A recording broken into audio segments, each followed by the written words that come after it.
कवी प्रविश्य YouTube channel मनपूर्वक स्वागत मित्रांनो. वक्फचा झटका असंच शीर्षक द्यावं लागेल. अशी माहिती वक्फ बोर्ड यांचा कसा आपल्या भारत देशात हैदोस चालू आहे हे समजावून सांगण्यासाठीचा हा एक छोटासा प्रयत्न. रिसेंट घटना आहे. तशा तर गेल्या 10 वर्षात अनेक ठिकाणी अशा घटना घडलेल्या आहेत आणि स्वतःच्या जमिनी आणि घरापासून लोकांना वंचित केलं गेलं आहे. तिथून हुसकावून लावण्यात आलेलं आहे. कारण वक्फ बोर्डचा फतवा की अमुक एक जागा आमची आहे, या जागेवर तुम्ही जे काही स्ट्रक्चर उभं केलं आहे, भले मग ते एखादा मॉल असू द्या, एखादं हॉटेल असू द्या किंवा एखादी वर्षानुवर्षाची वस्ती असू द्या, वक्फ बोर्डाने एकदा नोटीस दिली की वक्फ बोर्डाकडं काही जबाबदारी नाही. त्या लोकांना हे सिद्ध करावं लागतं की ते या जमिनीचे मालक कसे आहेत. आणि मग बऱ्याचदा असं होतं की बांधकामं तर केलेली असतात, जमीन कोणाची तिसऱ्याचीच असते, जे राहतात ते सिद्ध करू शकत नाहीत आणि मग वक्फ बोर्डाला अनायासेच सगळं काही ताब्यात मिळतं. आता एक ज्वलंत उदाहरण तिकडे संसद भवनमध्ये यासाठीच वक्फ ॲक्टला दुरुस्ती करण्याचं विधेयक आज पार्लमेंटरी कमिटी पुढे गेलेलं आहे. कारण कमिटी पुढं का जातं? कारण अनअपोज त्याला मतदान होत नाही, विरोध भरपूर प्रमाणात होतो आणि अशा वेळेस एक कमिटी स्थापन करून अहवाल मागून नंतर त्याच्यावर सांगोपांग चर्चा होत असते. आता तिकडे ही दुरुस्ती करण्याचं कारणच हे आहे आणि ज्वलंत उदाहरण घडलंय बिहार या राज्यात. बिहार तसं पाहिलं तर खूप मोठं राज्य आहे. मोर दॅन 13 करोडपेक्षाही जास्त लोकसंख्या असलेलं हे एक राज्य आहे. आणि आम्हाला माहितीच आहे की उत्तर प्रदेश आणि बिहार या राज्यांचा लोकसभेचा जो निकाल असतो त्याच्यावरती प्राईम मिनिस्टरशिप डिपेंड असते. वारंवार आपल्याला हे दिसून आलं आहे, कारण खासदारांची संख्या जास्त. तर अशा या बिहारमध्ये एक घटना घडली आहे. ती पाटणा जिल्ह्यामध्ये गोविंदपूर नावाचं गाव आहे. त्या ठिकाणी एका वस्तीला वक्फ बोर्डाने नोटीस दिली. 30 दिवसांचा अल्टिमेटम दिला आणि सांगितलं की तुम्हाला आता ही जमीन आमची आहे आणि तुम्हाला इथली घरं सगळी रिकामी करावी लागतील, तुम्हाला इथून निघून जावं लागेल. अशा आशयाची नोटीस बोर्ड त्या वस्तीमध्ये लागल्यावर एकच गदारोळ माजला. साहजिक आहे, जी लोक तिथे वर्षानुवर्ष तिथे राहत आहेत, कित्येक लोकांनी चांगली घरं बांधली आहेत तिथे. माणसाचं घर मध्यमवर्गीयाचं आयुष्यात एकच तो छत बांधू शकतो, ते सुद्धा 30-35 वर्ष कष्ट केलेले पैसे त्याचे असतील तर. आणि अशा या वस्तीला वक्फ बोर्डाने नोटीस लावणं आणि 30 दिवसाचं अल्टिमेटम देणं साहजिक आहे. सगळी वस्तीच्या वस्ती हवालदिल झाली आणि त्यांनी एक वकील गाठला आणि मग त्यांनी पाटणा हायकोर्टकडे त्याच्या विरुद्ध स्टे मिळावा म्हणून ॲप्लिकेशन केलं. आता वक्फ बोर्डाला चॅलेंज फक्त वक्फ ट्रायब्युनलकडे जाता येतं आणि अर्थातच तिथं सगळी त्याच धर्माची लोकं, मुस्लिम धर्मीयांचाच तो ट्रायब्युनल आहे. त्यामुळं तिथंही तुमच्यासारखा निकाल होणं कदापिही शक्य नाही. म्हणून हायकोर्टकडे दाद मागण्यासाठी एका वकिलाकडून या सगळे वस्तीतली लोक, वस्ती म्हणण्यापेक्षा एक परमनंट एस्टॅब्लिशमेंट असं मी म्हणतो, कायमची तिथे पक्की घरं बांधून राहिलेला एक मध्यम वर्ग. आणि मजेची गोष्ट, जास्तीत जास्त त्या एरियामध्ये सर्व हिंदू लोकांची घरं आहेत. एकच फक्त त्या एरियातला मुस्लिमचा मोठा बंगला आहे, त्याला मात्र ही नोटीस मिळाली नाही.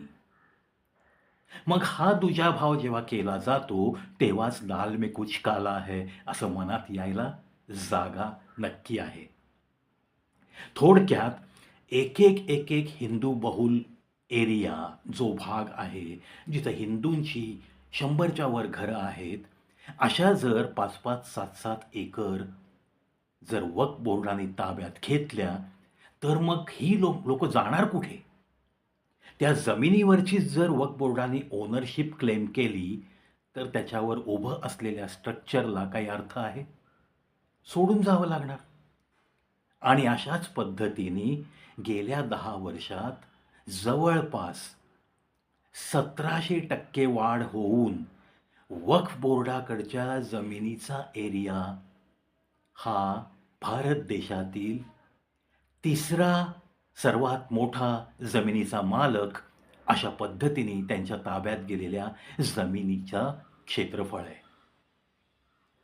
एक भारतीय सेना आणि भारतीय रेल्वे या 2 मोठ्या संस्था आहेत ज्यांच्याकडं मोठ्या प्रमाणात जमिनी आहेत भारत सरकारच्या.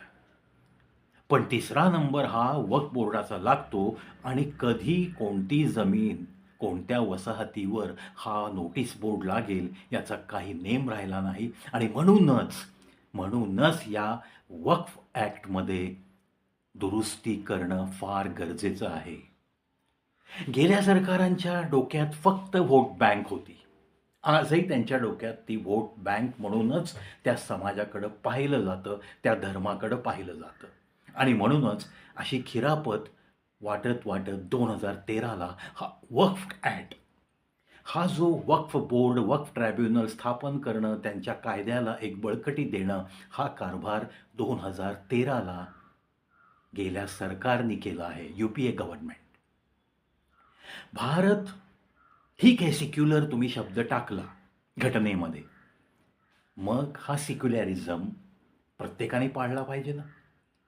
मग ह्या भारत देशाची जमीनच सगळी आमची आहे या दृष्टिकोनातनं तुम्ही जर पावलं उचलत असाल, तर मग कायद्यामध्ये बदल करणं गरजेचं आहे.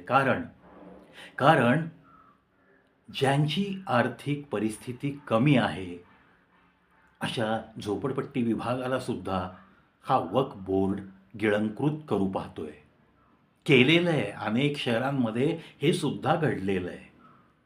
स्मशानाच्या जमिनी अवैध कब्जा करायचा, एखादी मजार करायची, एखादी छोटी मशीद बांधायची आणि नंतर मग आमचा कब्जा आहे, आमची वहिवाट आहे, आम्ही नमाज पडतो, हा कांगावा करत वर्षानुवर्ष काहीही कुठल्याही प्रकारचे टॅक्सेशन न देता उपभोगायचं. किंवा टॅक्सेशन ह्याच्यासाठी द्यायचं की उद्या पुन्हा आपल्याला हे डॉक्युमेंट उपयोगी पडावं. अशा सगळ्या धूर्त हालचाली नक्की चालू आहेत. आता ह्या कमिटीकडे जो मसुदा गेला आहे या बिलाचा, वक्फ ॲक्टमध्ये दुरुस्ती करण्याचं विधेयक, आता ह्याला लोकसभा आणि राज्यसभेत पारित केल्याशिवाय या कायद्याचं रूपांतर होत नसतं किंवा कायद्यामध्ये दुरुस्ती करण्याचं हे विधेयक मंजूर झालं असं म्हणता येत नसतं. म्हणूनच हा मसुदा आता संसदीय समिती नेमली आहे. त्यात सर्व पक्षाचे लोक आहेत, सर्व जाती धर्माचे लोक आहेत आणि मग आता हा त्यांच्याकडून अहवाल आल्यानंतर ह्याच्यावर चर्चा होईल.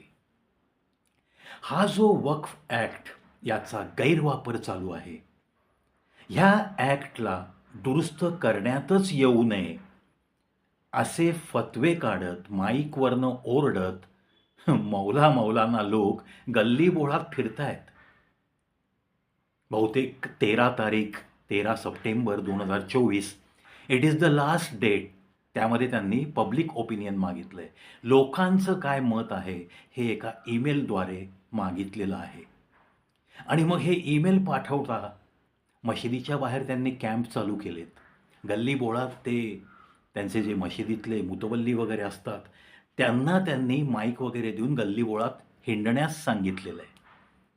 म्हणजे पहा, जे कायदे इतर लोकांना जाचक आहेत, इतर लोकांच्या जमिनी त्यांच्या घशात चालल्यात, त्याच्यामध्ये दुरुस्ती करू नका वक्फ ॲक्ट आहे तसा राहू द्या असं म्हणून त्यांचं कॅम्पेन चालू आहे आणि पब्लिक ओपिनियन जेव्हा मागतात तेव्हा आपला हिंदू मात्र नेहमीप्रमाणे झोपलेला आहे. मेसेजेस फिरतायत. एक रेडीमेड ईमेल फिरतोय. त्या लिंकवर फक्त तुम्हाला टच करायचं आहे आणि तुमचं नाव खाली टाकायचं आहे आणि तो सेंड करायचा आहे. पण मोबाईलवरती जे फ्रॉड होतात त्याच्यामुळं अगदी बँकाच्या अकाउंटमध्ये 2-4 हजार रुपये असले तरी माणूस त्या लिंकवर क्लिक करायला घाबरतोय. आणि मूळतःच जर पुळचट स्वभाव असेल तर मग आपल्याकडनं त्या कॅम्पेनमध्ये पब्लिक ओपिनियन दुरुस्त झाला पाहिजे हा कायदा अशा पद्धतीने समर्थन करणारे मेल कमी चाललेत. आणि ऑन द कॉन्ट्ररी हा ॲक्ट बदलण्यात येऊ नये, कोणतीही दुरुस्ती करण्यात येऊ नये अशा पद्धतीने ईमेल जास्त प्रमाणात चाललेत.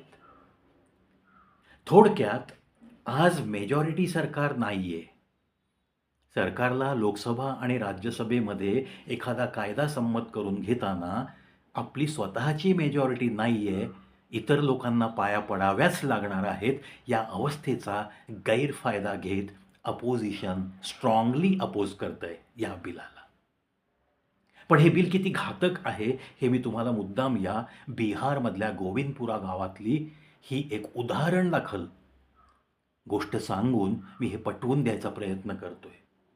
आज आता त्या ठिकाणी ती लोकं प्रोटेस्ट त्यांनी केला, वकील गाठला, हायकोर्टला गेले, जुनी कागदपत्र त्यांनी खंगाळून काढली आणि तेव्हा कळलं की 1910 सालापासून तिथं राहत असलेले लोक, त्यांचे पूर्वजच त्या जमिनीचे मालक आहेत आणि ज्या पद्धतीने या लोकांनी पुरावे सादर केले त्याला दुसरा पुरावा म्हणून वक्फ बोर्डाकडे कोणताही कागद ओनरशिपचा मिळाला नाही आणि त्यांच्याकडं तो नसतोच. त्या कायद्याचा गैरवापर करत एक एक जमीन हडपण्याचा प्रकार चालू आहे. म्हणूनच एक स्ट्रॉंग अमेंडमेंट लोकांना हायकोर्टकडे जावंच लागू नये आणि इल्लीगल ॲक्ट कोणतीही वक्फ बोर्डाने केली तर ते लगेच दृष्टीस पडावं म्हणून अमेंडमेंट खूप गरजेची आहे. कायद्यामध्ये वक्फच्या या ॲक्टमध्ये दुरुस्ती होणं अत्यंत गरजेचं आहे. आणि नुसती दुरुस्ती नाही, मी वारंवार सांगतोय की या दुरुस्तीला रिट्रोस्पेक्टिव्ह इफेक्ट द्यायचा आहे. आणि मग अशा अवैधरित्या ताब्यात घेतलेल्या जमिनी, मग भले त्याच्यावरती कुठली प्रार्थनास्थळं असोत किंवा अजून काही त्यांच्या दुसऱ्या बिल्डिंग असोत, त्या जर इल्लीगली कोणाला तरी वंचित ठेवून ताब्यात घेतल्या असतील, कोणतेही डॉक्युमेंट त्यांच्याकडे त्या जमिनीचे नसतील, तर त्या भारत सरकारने ताब्यात घेऊन पुन्हा ज्यांच्या होत्या त्या जमिनी त्यांना दिल्या गेल्या पाहिजेत. तरच खरा त्या लोकांना न्याय मिळाला असा अर्थ होईल. मित्रांनो, हा जो वक्फ ट्रायब्युनल, वक्फ ॲक्ट हा जो बनलाय ना, अक्षरशः मागच्या सरकारची चीड येते, मग भले ती माणसं कोणी का असेनात. अरे तुम्ही स्वतःला इतकं हाय इंटेलिजन्स म्हणून घेता, तुम्ही गोल्ड मेडलिस्ट इकॉनॉमिस्ट तुम्ही होता आणि तुम्ही फक्त कठपुतलीसारखे वागता त्या मोठ्या पदावर बसल्यानंतर आणि इतका तुम्ही हॅवॉक करता की नंतर ती जनता भरडली जाते त्याच्यात. शोकांतिका वाटते. म्हणूनच जी माणसं झटतायत ना आपल्या या भारत देशाच्या चांगल्यासाठी, पक्ष कोणताही असो, जी माणसं जे अयोग्य आहे ते योग्य करण्याचा प्रयत्न आहेत, त्या माणसांना नेहमीच सॅल्यूट. म्हणून चला आशा करूयात वक्फ अमेंडमेंट जरूर झाली पाहिजे आणि त्या ॲक्टमधल्या जाचक तरतुदी आणि त्यांच्या ताब्यात त्यांच्या घशात गेलेल्या जमिनी स्ट्रक्चरसहित पुन्हा योग्य त्या मालकांना परत मिळाव्यात. याच शुभेच्छांसह प्रत्येकाने कृपा करून त्या ईमेलला, त्या लिंकला टच करून 13 तारखेच्या आत मॅक्झिमम समर्थन या अमेंडमेंटसाठी द्यावं. हो, हा कायदा दुरुस्त झालाच पाहिजे अशा पद्धतीने तुमचं मत तिकडे कळवण्यात यावं हीच नम्र विनंती करतो. हा व्हिडिओ आवडला जास्तीत जास्त शेअर करा. All the college students, I will definitely request them, तुम्ही या भारताचं वैभव आहात. उद्या हा भारत देश याची सूत्र तुमच्या हातात जाणार आहेत. म्हणून तुम्ही याचा प्रोटेस्ट केला पाहिजे. याला हा ॲक्ट नक्कीच जाचक कायदा आहे, ह्याच्यामध्ये दुरुस्त्या होणं गरजेचं आहे. अशा पद्धतीचा निरोप त्या पी-एम-ओ कार्यालयापर्यंत पोहोचेल, अशा पद्धतीने पाठवण्याची पुन्हा पुन्हा कळकळीची विनंती. इथंच थांबतो मित्रांनो. खरंच ज्या दिवशी हा ॲक्ट याच्यातल्या जाचक तरतुदी दुरुस्त होतील ना, त्या दिवशी खरंच आपल्याला गणपती बाप्पा पावले असंच मी म्हणेन. जय हिंद, जय भारत.